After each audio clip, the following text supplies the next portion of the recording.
Meyakini bahwa jika kita meminumnya setiap minggu, dosa kita akan lebih cepat dihapuskan. Dimana menurut saya it doesn't make sense at all. Tidak ada namanya seperti begitu.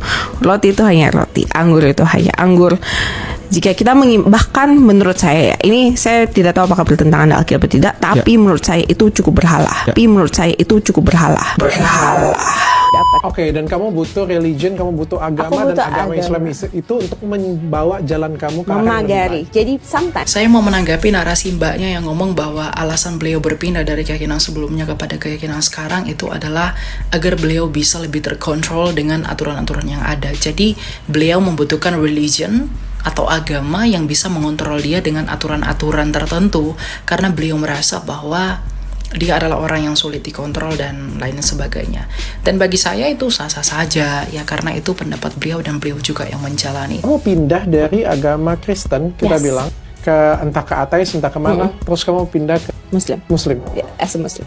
Mohon maaf ya, ini kan cuma pertanyaan. Iya. Kenapa kamu pilih Muslim, sedangkan sebenarnya dari beberapa pilihan yang lain, baik ini Kristen ataupun ateis, menurutku Muslim ini yang paling tidak menguntungkan bagi wanita. Exactly. Sebenarnya itu tidak menguntungkan bagi wanita secara logically-nya tidak menguntung. Patriarki. Dan pokoknya sebagai wanita itu benar-benar ya nggak setara dan sedikit dirugikan lah ngomongnya. Benar ya, tapi seperti itu ya? Iya, memang ada pandangan seperti itu. Kenapa? Betul. Padahal kamu bisa milih loh. Kalau yang lain mungkin lahir secara Islam kan nggak bisa memilih nih. Tapi kan kamu kan sempat di Kristen. Betul. Di Kristen tuh kita dianggap benar-benar setara. Kurang lebih setara ya? Equal ya? Apalagi kalau di ateis. Itu nggak ada batas lagi. Nggak ada batas. Limitless itu. Terus gue sama, kita sama-sama napas, sama-sama makan. Iya, benar ya, banget. Tapi kalau di agama Islam tidak seperti itu. Karena again itu kembali sebenarnya karena sifatnya saya, khususnya saya pelihara. Kayak again, kalau the religion I born in kan belum tentu saya perlu pegang sampai saya meninggal dong. Then now I make a choice. Aku pilih Islam. Karena saya sadar diri sebenarnya. When I become atheist, itu kan saya pas saya masih megang Kristen, saya megang ateis nih. Saya nggak mau nih. Saya istilah saking saya sok tahu atau saking saya pingin superiornya ya, saya pingin menyatukan dua barang supaya complete. Karena what I didn't get in Christian, I get it atheist. Jadi aku jalanin bareng-bareng. Saat aku pindah ke Muslim, aku pilih menjadi seorang Muslim, dan aku pindah ke Islam adalah karena itu yang bisa mengontrol diri aku. Jadi aku tidak menganggap diriku itu segala-galanya. From the rules, because people like me itu butuh rules. Tanpa rules, nggak ada batas di dunia ini bagi saya. Jadi kenapa harus dibutuhkan patriarki itu? Karena there is women like me. Kalau misalnya kami dibiarkan sendiri, dunia hancur benar, hancur. Gitu loh. Jadi sometimes ada tujuan sebuah agama. Kenapa sih agama bisa dikontrol? Kenapa kita dikontrol oleh patriarki? Karena sebenarnya perempuan juga, we are best to be advisors. When we become advisors, hal-hal kayak saya nih, kalau saya jadi pemimpin, saya jadi leader, karena I also have my superiority, dan saya selalu melihat I can think better than you, I can make better than you kan. One day, who can coach me gitu loh? Because I always feel better. Satu hari, sepandai-pandai lompat, tupai melompat pasti jatuh. Walaupun kita sepinter-pinternya, tapi kalau kita nggak mau nunduk, kita pasti jatuh. And I believe that will happen. Jadi sebelum itu terjadi pada saya nih, saya udah ngerti nih, diri saya nih kuat banget, keras banget. Kadang aku juga gak ngerti ya. Aku bahkan mau nasihati diri aku nih, lu jangan ambil keputusan begini. Tapi saking kerasnya pendirian saya, dan dibaskan dengan logik yang jelas, dan faktanya begini nih mendukung nih. Bahkan hati nurani saya udah gak bisa melawan keinginan saya.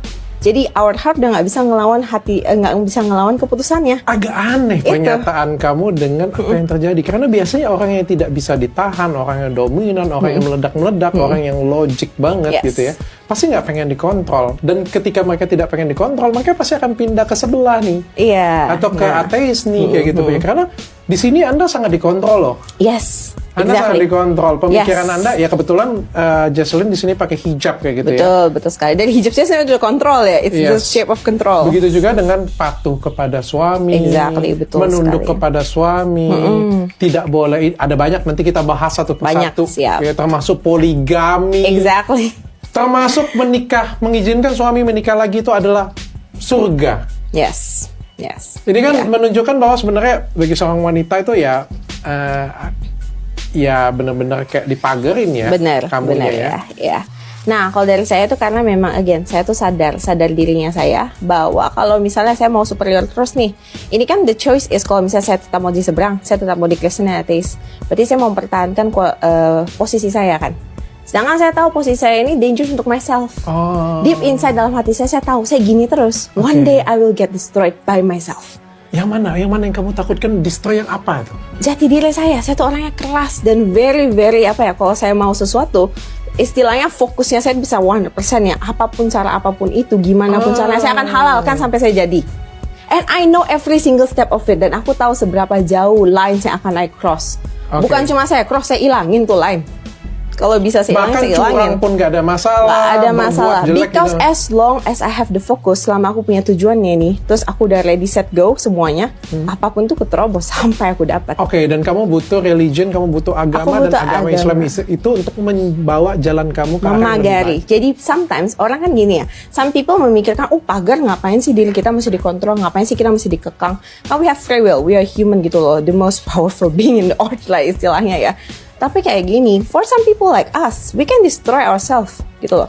Kayak orang kayak saya nih, kalau saya terus mau hanya mengikuti kemauan saya, hanya mau superioritinya saya mau dianggap equal dan lain-lain. Kayak yang kau bilang, saya gimana bisa nganggap pasangan saya equal kalau saya bisa habisin dia gitu loh. Berarti kan pada akhirnya saya butuh pendidikan akhlak. Pendidikan akhlak saya mesti dipertajam, saya mesti terus di-remind bahwa you are not everything, bahwa di atas langit masih ada langit, bahwa kamu tuh harus menunduk, bahwa tetap ada peraturan di dunia ini harus kamu turuti. Kalau nggak akan jadi orang yang sangat jahat nih. Kok orang kenapa bisa jadi sangat jahat? Mungkin sometimes dulu kayak masa lalunya baik ya, orangnya kalem, orangnya pinter or something, tapi kok dia bisa sangat evil sih? It doesn't happen suddenly gitu loh. Mungkin mereka tuh punya tahap-tahapan di mana mereka bisa insyaf ya, mereka bisa sadar diri. Tapi mereka menolak. Mereka mementingkan, yang penting saya dapat kemauan saya. We only live once, right? Tapi kayak gitu, saya melihat the other side of it. Okay, we only live once, we get everything we want. With what cost gitu loh. There is the cost of everything. Nah, saat saya sudah mulai sadar di Kristen tuh saya udah mulai agak benar-benar lainnya udah hampir hilang nih. Istilahnya hati nurani saya tuh sudah mulai dikalahkan dengan logiknya saya ya. Kayak logically, betul kata Ko Richard, lu jangan pindah, rugi kalau pindah. Logically begitu kan. Tapi deep down inside I know kalau aku nggak pindah, I will destroy myself one day. Oke. Deep down aku ngerti itu. Dan selama aku masih punya sedikit, ini perbandingan saat aku pindah itu tuh 50-50 kok. Jadi nggak 100% langsung kayak 100% Islam. Bohong, itu nggak ada. Itu 50-50. Pasti awalnya 50-50, terus lama-lama jadi 60, awalnya mah bukan 70. 50-50. Awalnya, nggak sampai 70 malahan kok. Jadi ini kan 50-50, ini 50% ateis and Christian, ini 50% Islam. Kita tahu Islam udah good nih. Kita udah dapat buktinya, dalil, everything kita udah tahu. Ini 50% yang ateis and Christian masih bilang, lu ngapain repot-repot cong. Kayak ini tuh menyakitkan kalau sekali lu pindah. Tapi dalam 50% kita, hati kita tuh tahu, ini kayak, ya ini tuh egonya saya. This is my ego gitu loh. Jadi saat 50% of my hati nurani udah menjawab, oke, kuatkan diri aja. Barang itu ada proses. Kalau melakukan hal yang tujuannya baik itu, ada cost-nya juga. Sama juga when you do something bad, ada konsekuensinya juga. Tapi kan masalahnya adalah tujuan lo apa? Apakah konsekuensi ini worth it untuk ditembus, untuk meraih tujuannya saya? Nah, setelah saya timbang, ternyata konsekuensi untuk masuk Islam itu jauh lebih tinggi dibanding saya mempertahankan nih hidup saya seperti ini. Hidup saya yang sebelumnya saya udah bisa mempetakan ya. Istilahnya bukan kita bisa see the future, tapi kita bisa mind maps kan. Berdasarkan dengan kelakuannya kita, history kita, what we ever did, pencapaiannya kita, and what we, apa harga yang kita bayar untuk mendapatkan itu. Kita deep down kita tahu nih. Nah, saya berdasarkan logika itu, ini cuma nembus 1%, 2% tuh. Oke. Jadi nggak nembus banyak. Aku pengen ada cerita sedikit. Jadi ada sedikit perbedaan antara laki-laki dan wanita kalau misalnya di agama Islam ya. Salah satunya itu ada dosa istri terhadap suami. Dan ini pertanyaannya.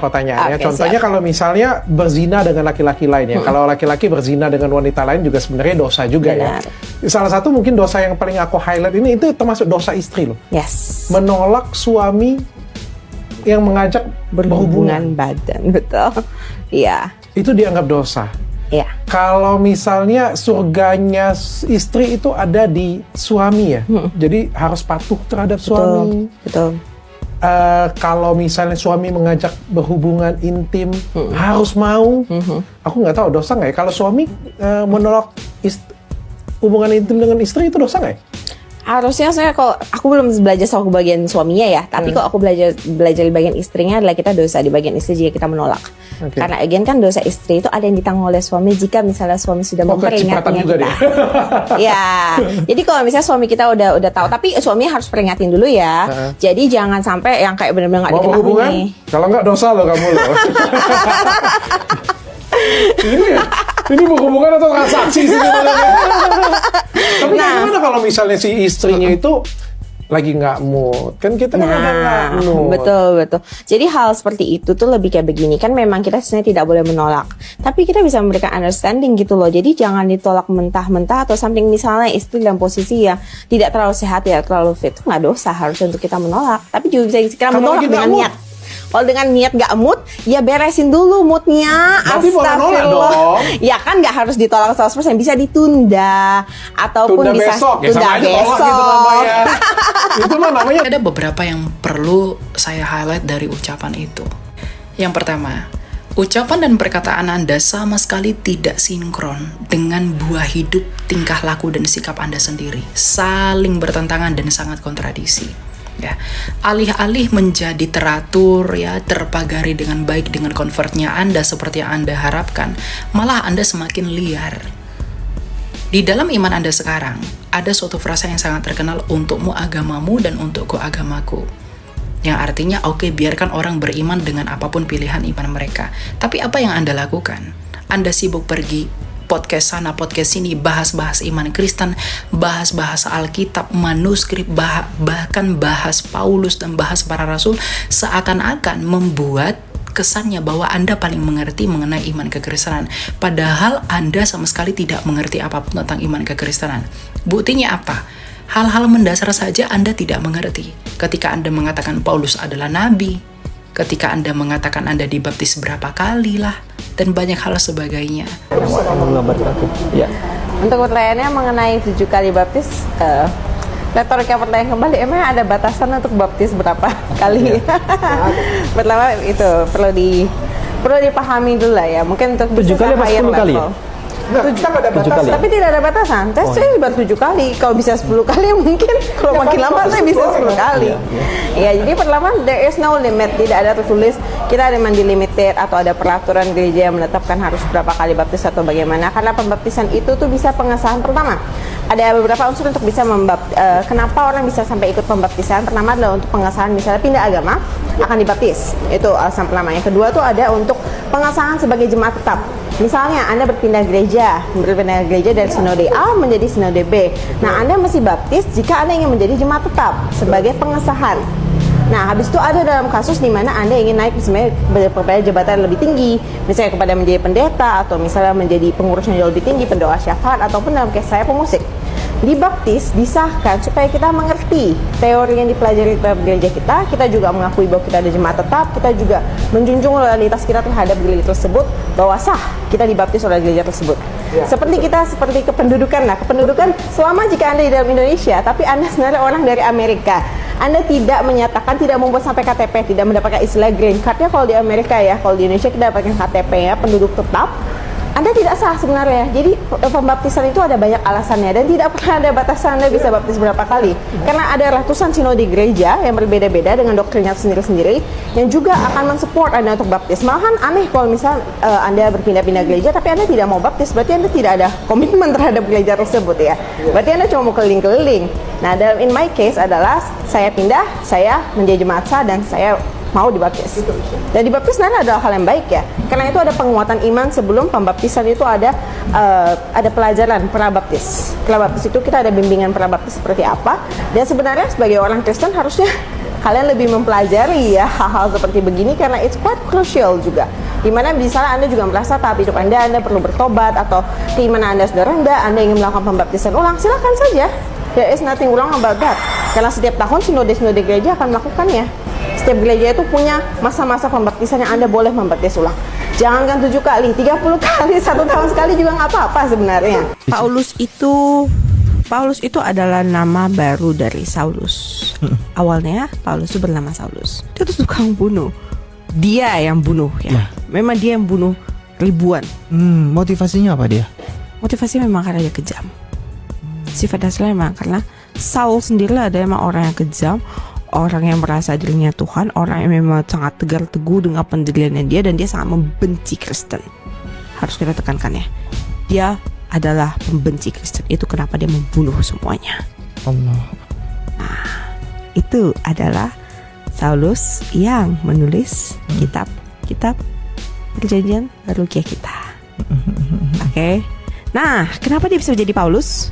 Singkat ceritanya dia menjadi Paulus, katanya dia didatangi oleh Roh Kudus, dan dia tiba-tiba merasa dia harus bertobat. Ya, dia merasa dia harus bertobat. Jadi tiba-tiba dia langsung bertobat. Sampai sekarang kayak dikatakan penyebabnya karena apa-apa. Rata-rata penyebab yang dikatakan adalah karena emang dia itu dicurahi oleh Roh Kudus, memang dipilih ya. Dipilih, tapi tidak ada pembuktian seperti apa dia dipilih. Dia bertobat secara tiba-tiba. Jadi pertobatannya itu bukan seperti memang memang ada dikasih tahapan-tahapannya, tidak, tapi itu tiba-tiba. Dan kebanyakan itu adalah karena Roh Kudus. Ya, penyebab utamanya adalah karena Roh Kudus. Nah, sekarang Saulus itu berubah nama ketika dia sudah bertobat menjadi Paulus. Oke, menjadi Paulus. Nah, masalahnya sebelumnya ini kan dia adalah orang-orang yang membunuh Kristen, membenci Kristen dan lain-lain, betul? Ya. Terus tiba-tiba dia menjadi salah satu nabi kan, jadi Nabi Paulus kan. Nabi di Kristen. Nabi di Kristen, betul. Tanpa ada specialty apapun.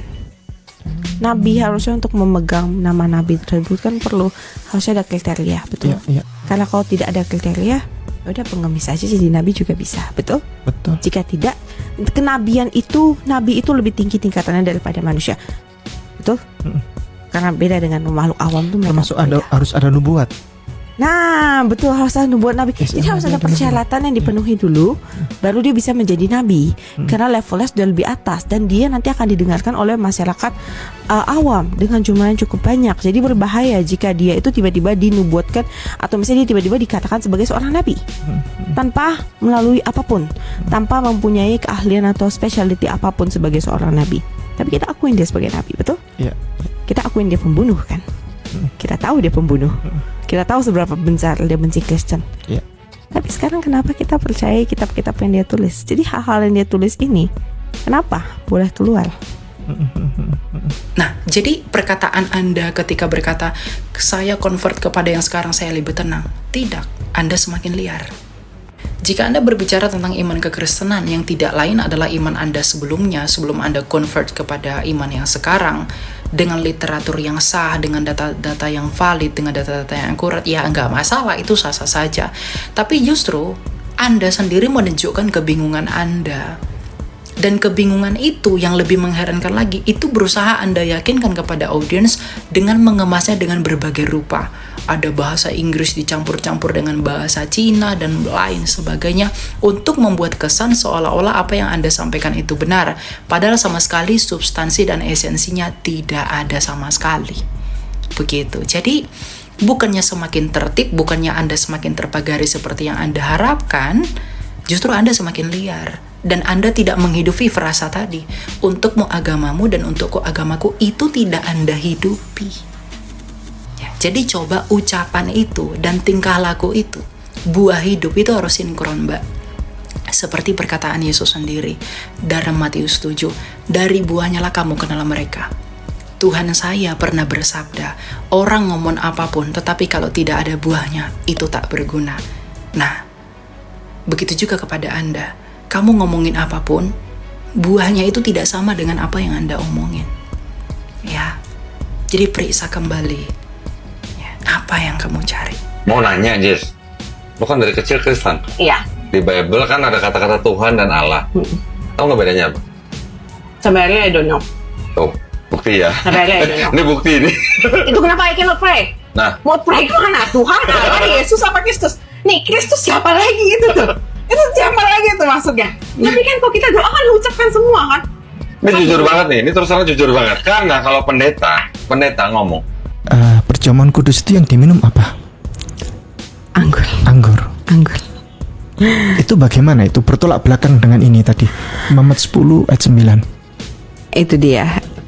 Hal-hal seperti itulah yang kita masih Sebenarnya referensinya kenapa bisa sampai ada perjamuan kudus itu kan karena kita mengikuti perjamuan terakhir Yesus ya, sebelum dia akan disalibkan. Itu ada perjamuan kudus terakhir, minum tubuh dan darah. Kan minum tubuh dan darah seperti begitu. Konsep ini sebenarnya sampai hari ini jujur saya tidak mengerti. Saya tidak mengerti secara penuhnya kenapa kita harus meminum darah Yesus itu supaya kita mendapatkan penebusan. Jadi peminuman anggur itu diibaratkan metafora adalah darah Yesus, dan roti itu adalah tubuh Yesus. Dengan kita memakan anggur, meminum anggur dan memakan roti hosti itu, dosa kita terhapuskan. Itu kenapa ada gereja yang meyakini bahwa jika kita meminumnya setiap minggu, dosa kita akan lebih cepat dihapuskan. Dimana menurut saya it doesn't make sense at all. Tidak ada namanya seperti begitu. Roti itu hanya roti, anggur itu hanya anggur. Jika kita bahkan menurut saya, ini saya tidak tahu apakah bertentangan dengan Alkitab atau tidak, tapi menurut saya itu cukup berhala. Karena kita mengkuduskan sesuatu yang secara nyatanya itu harusnya tidak boleh dikuduskan. Kita tidak boleh menyembah barang itu, betul? Kita dilarang menyembah berhala. Ada hukum Tauratnya, tidak kita boleh menyembah berhala. Tapi dengan kita mengangkat anggur itu saja, terus kita mengucapkan doa. Dan doa itu doa yang seperti kalau di Muslim seperti saya syahadat ya. Itu adalah doa yang paling penting, core dari dalam setelah khotbah itu. Jika ada perjamuan kudus itu possess higher stand on it. Doanya pengakuan iman rasuli. Doanya itu beda-beda. Tapi pengakuan utamanya adalah kita mengaku ini adalah tubuh Yesus dan ini adalah darah Yesus. Dengan ini dosa kita tertebus. Dan sisa-sisanya biasa ada penambahan untuk menyembuhkan penyakit kita, untuk menghapuskan dosa-dosa kita yang sebelumnya, dan juga untuk mengkuduskan hidup kita. Nah, hal begitu menurut saya, jika kita benar-benar coba dipikirkan baik-baik, kita itu sudah dilarang untuk menyembah berhala. Kita harusnya hanya fokus untuk percaya kepada Tuhan dan kepada Yesus, betul? Sesuai yang diajarkan, dan kepada Roh Kudus. 3 sektor ini. Terus kenapa tubuh dan darah Yesus kita juga harus angkat dan sampai kita memujahnya seperti begitu? Itu tidak logically, itu tidak masuk akal. Itu akan mengajarkan orang untuk mempercayai barang mati bisa dijadikan mukjizat. Itu berbahaya menurut saya. Itu adalah sistem di mana kalau misalnya saya belajar dari dan mungkin ini karena saya juga belajar sebagai translator, saya juga belajar sebagai asisten perusahaan-perusahaan ya. Itu adalah part of mind brainwashing. Itu adalah brainwashing yang berbahaya, yang akan membuat orang, mungkin pengajaran gerejanya betul saat awalnya, mungkin penetapan ketuhanannya itu cukup jelas, tapi karena dia mengikuti liturgi seperti itu, lama-lama dia akan mentuhankan anggur dan roti. Dan itu terjadi, happen in a lot of place. Dan itulah dimana bahkan liturgi Kristen yang sangat penting saja perlu kita pertanyakan. Kenapa? Contoh. Kenapa ini punya anggur bisa menebus dosa kita? And anyway, di dalam kekristenan bukannya tidak ada larangan dan batasan dalam melakukan apapun. Ya, mungkin Anda berharap di dalam kekristenan banyak aturan-aturan seperti yang Anda peroleh dalam iman Anda yang sekarang. Tapi justru hukum Yesus, hukum Kristus itu adalah hukum yang paling sulit. Karena Yesus mengatakan kasih Allahmu, kasih sesamamu, dan bahkan kasih musuhmu. Dan itu dibuktikan oleh Yesus sendiri. Yesus tidak pernah hidup secara amoral. Yesus itu memiliki moral. Dia membuktikan apa yang dia ucapkan. Ketika dia disakiti, dia tidak melakukan perlawanan. Dia tidak pernah ajar membunuh orang, dia tidak pernah ajar memperkosa orang atau siapapun, dan dia tidak pernah mengajarkan perbuatan-perbuatan yang asusila. Jadi ya coba deh, mungkin ketika Anda menjadi Kristen, Anda belum belajar sepenuhnya. Jadi ya pesan saya, ya kalau Anda sudah milih convert kepada iman yang sekarang, hidupilah imanmu sekarang. Gak perlu sibuk sana, sibuk sini ya. Ketika saya mengatakan Yesus dan Isa itu berbeda, saya menyajikan data dan literatur yang pasti loh. Ya, jadi Anda pun harus bisa dong melakukan hal yang sama. Gitu ya. Gitu, Tuhan berkati.